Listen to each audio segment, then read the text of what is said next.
In 1915, the world was on the brink of collapse. Throughout the history of mankind, there had never been a crisis as dangerous as this. Throughout Europe, the fighting never ceased, as men lived in trenches and fought day after day, week after week, month after month. These were harrowing, hopeless times. Times when it seemed like not only hope, but sanity was gone. With the world seemingly on the brink of collapse, it could seem like a foregone conclusion that economic conditions would be dire. After all, how could anyone be bullish on the stock market with all the death and destruction that was taking place? With the outbreak of World War I in 1914, the decision was made to close the stock market until the end of the year. When the market reopened in December, a sharp sell-off took place. However, over the next few months, something seemingly odd took place. Major buying came into the market in March of 1915, and by the summer, the Dow Jones was in new high ground with a strong uptrend in place. So what was going on here? How is it that in the midst of a world war, the biggest crisis in history, the stock market could be rallying? Sometimes people get confused, and they think that negative news automatically means a bear market or that positive news equates to bullish conditions.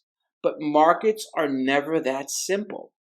There is an intelligence and genius to the stock market, and the reason for this is simple. There are literally geniuses running large hedge funds and institutions. This quote-unquote smart money is forward-looking. It doesn't really care what has happened, and it is more concerned about what is likely to happen in the future.